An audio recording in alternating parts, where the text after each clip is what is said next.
Today, we're going to peel back the curtain on a topic that's usually shrouded in mystery and, let's be honest, a lot of drama: the tax search and seizure operation. And we're not just speculating here. We're using an official internal government manual as our guide to see the entire playbook. Right off the bat, this one sentence from the manual's foreword tells you pretty much everything you need to know. The game has changed. It's no longer just about finding stacks of cash hidden behind a wall. The real hunt, the modern hunt, is for digital clues, the kind you find on laptops, phones, and servers. This sets the stage for a really high-tech cat-and-mouse game. So that's the big question, isn't it? How does this whole thing work really? From that first tiny spark of suspicion all the way to the final tax assessment. What are the actual steps? All right, let's dive right in and find out. Every single investigation, every raid you read about, it all starts with a lead. And the manual makes it absolutely clear that the tax department casts a very, very wide net to find those leads. Okay, so think of information flowing into the department from two main rivers. First, you have the internal sources. This is data they already have in their systems. You know, your tax filings, transaction records, that kind of stuff. But the second river, the external one, well, that's where things get really fascinating. This is the intelligence they gather from the outside world. And the sheer variety of these external sources might surprise you. They have a formal reward scheme for informants, so yes, people do get paid for tips. They are constantly scanning the public domain. That means newspapers, what you post on social media, even investigative reports. And of course, they get information from other big agencies like the CBI, the ED, and the DRI. They all talk to each other. Even a simple complaint from a member of the public can kickstart a full-blown investigation. Basically, they're listening everywhere. And this is the tech that powers it all. Platforms like NADGRID, the National Intelligence Grid, are the real backbone here. It allows investigators to connect the dots in a way that just wasn't possible before. They can pull together data from your travel history, your banking records, and your tax filings to create this single unified financial picture. Okay, so they've got the information. What's next? Let's look at that crucial phase where raw intel gets turned into a legal warrant to actually conduct a raid. Now, the power to launch a search isn't just arbitrary. It all hinges on this key legal principle called reason to believe.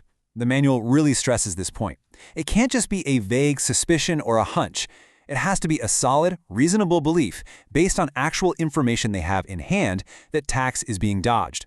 And this reason has to be recorded in writing. And to make sure that power isn't misused, there's a serious, multi-layered approval process.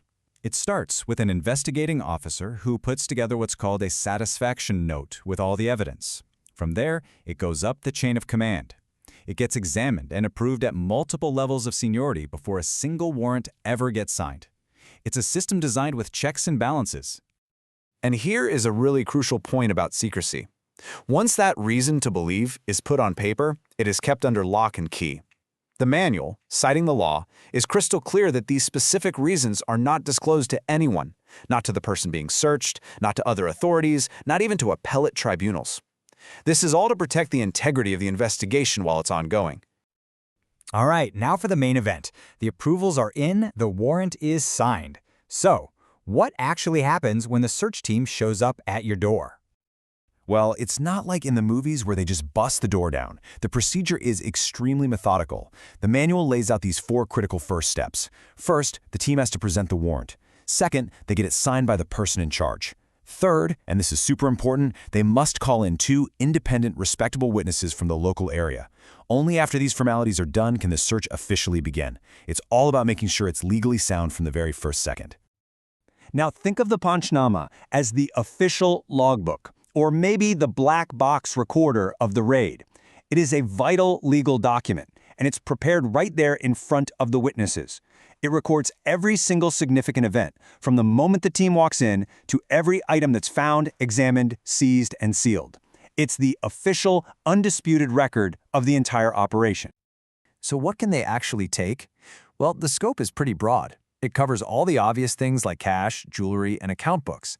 But just like we saw at the start, it critically includes all digital devices, laptops, phones, hard drives, and now it even specifically mentions virtual digital assets, or crypto. They can even take the keys to your lockers and other properties. Which brings us right to the modern challenges that this manual pays a lot of attention to. How do you chase assets that exist only as data or are hidden across international borders? The manual gives a very clear definition for this new class of assets that investigators now have to deal with. They call them virtual digital assets, or VDAs. And we're not just talking about Bitcoin anymore. The definition explicitly includes things like NFTs. This shows you just how much the rulebook is evolving to keep up with technology. So this really does transform the search into a high-tech treasure hunt. Officers are now trained to spot hardware wallets that just look like USB sticks, or to look for a simple scrap of paper with a 12 or 24-word recovery phrase written on it, because that's basically the key to a digital kingdom. It's a completely different world from just looking for a physical ledger. So what happens when that digital trail leads overseas?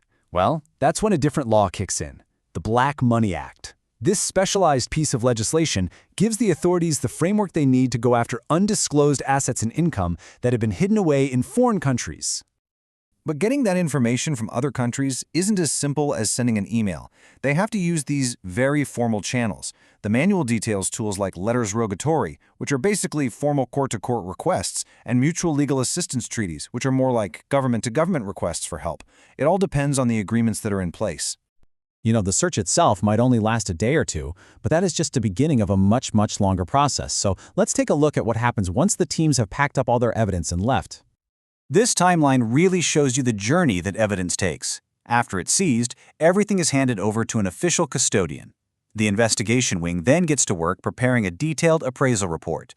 Based on that report, the case is usually centralized, which means it's transferred to a special assessment unit. And that's the unit that begins the long process of formally calculating the final tax demand.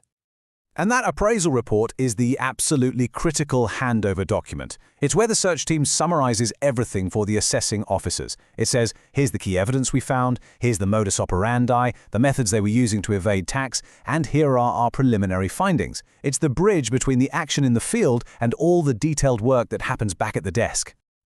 And all of this brings us to a final, really thought-provoking question. The manual's own foreword notes that our digital devices contain so much personal information, and that requires a higher level of sensitivity. In an age where our entire financial lives, and let's be honest, much of our personal lives, exist on our devices, that line between a necessary investigation and an intrusion into our privacy is constantly being redrawn. And that's a balance that societies all over the world are grappling with.